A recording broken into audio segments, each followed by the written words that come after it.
Assalomu alaykum, hurmatli video kuzatuvchilari. Videomizning bugungi mavzusi yuridik shaxslarni korporativ karta orqali amalga oshirilgan to'lov cheklarini May 3 soliq orqali ro'yxatdan o'tkazishni ko'rib chiqamiz.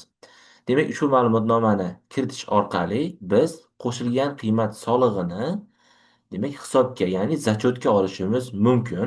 Ushbu ma'lumotnomani kiritishimiz uchun May 3 soliq saytidan shaxsiy kabinetimizga kirib olamiz, ya'ni korxona kabinetiga.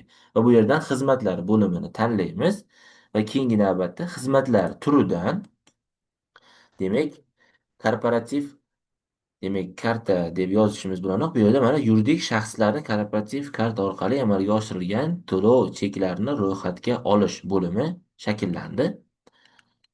Demak, ushbu bo'limga bosamiz.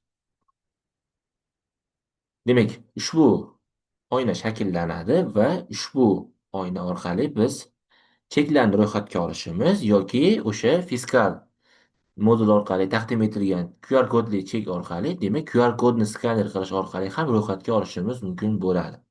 Bu yerda cheklarni ro'yxatga olish bo'limini tanlaymiz va fiskal belgisi, demak, bu yerda mana fiskal modul raqami va chek raqami ma'lumotlarini to'ldirish orqali, demak, biz korporativ karta orqali amalga oshirilgan to'lov cheklarini ro'yxatga olishimiz mumkin bo'ladi. Demak, men fiskal belgisiga va fiskal modul raqami kabi bo'sh joylarga qaysi raqamlarni qo'yishni demak aytib o'taman. Fiskal belgisi bo'limiga biz demak bu yerda sizga o'sha fiskal chekini taqdim etganda sotuvchi bu yerda fiskal imzo degan bo'limda demak sonlar mavjud bo'ladi. Ushbu sonlarni kiritishingiz kerak bo'ladi.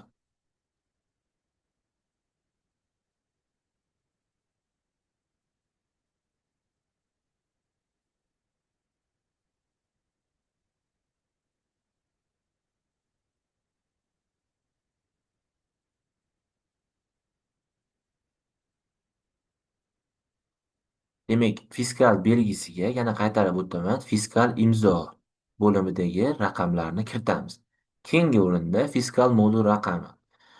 Bo'sh kataga biz bu yerda mana FMID bo'limidagi ma'lumotlarni kiritishimiz kerak bo'ladi. Demak, FMID e, ro'parasidagi bu yerda biz harf va sonlardan tashkil topgan birikmani ko'rishimiz mumkin. Demak, ushbu demak birinchi harfini tanlab olamiz. Boshdagi harfini tanlaymiz.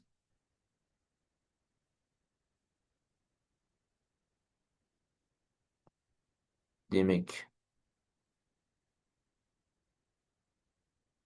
harfni tanlaymiz va sonlarni kiritishni boshlaymiz.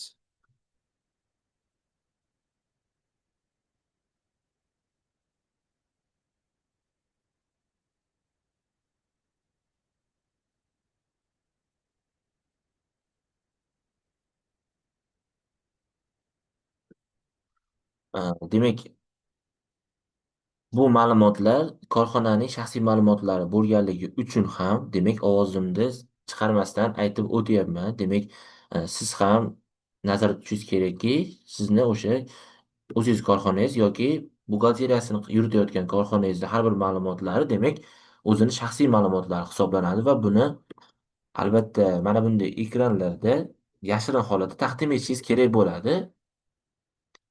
Endi mana fiskal modul raqamini yozdik. Endi chek raqamini kiritishimiz kerak bo'ladi. Chek raqami demak sizga taqdim etilgan fiskal chekini yuqori qismida mana sana va vaqti yoki stir ma'lumotlari bo'ladi o'sha savdo korxonasini. Shu yerda demak chek yozuvini ro'parasida chek raqami mavjud bo'ladi. Ushbu raqamlarni demak xoh u 5 ta bo'lsin, 5 ta bo'lsin yoki 3 ta bo'lsin o'sha ma'lumotni kiritishingiz kerak bo'ladi.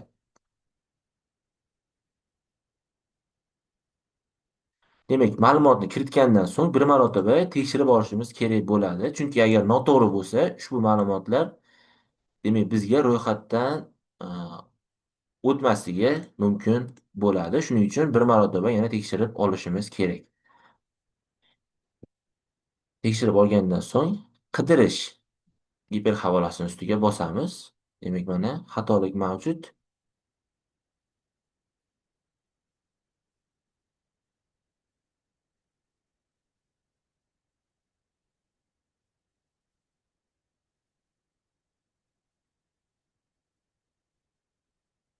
Demak, sonlarda xatolik mavjud ekan, yana qidirish, yana bosamiz. Demak, ma'lumotlar shakllandi. Mana bu yerda stir ma'lumotlarida, demak, fiskal chek orqali solishtirib olishingiz mumkin. Demak, fiskal chekida ham stir raqamlar bo'ladi. Demak, stir to'g'ri keldi. Bank kartasini summasi ham, demak, to'g'ri keldi. Bunisi ham. Bu yerda bank kartasi summasida, demak, qo'shilgan qiymat solig'i siz summa hisoblanadi bu yerda. Endi qo'shilgan qiymat solig'i, mana shu qo'shilgan qiymat solig'ini summasi bizni, demak, hisobimizga QQS bo'yicha zachotimizga o'tadigan summa. Jami summa ham QQS bilan to'g'ri keldi. Terminal raqami, bank kartasi turi, albatta korporativ karta. Demak, shu ma'lumotlarni tekshirib olgandan so'ng yuborish giperhavolasini ustiga bosamiz. Va keyingi o'rinda shu ma'lumotimiz pastdagi ro'yxatda shakllanganini ko'rishimiz mumkin bo'ladi. Demak, ma'lumotlarimiz shulardan iborat edi. E'tiboringiz uchun rahmat. Ko'rishguncha xayr, sog' va salomat bo'ling.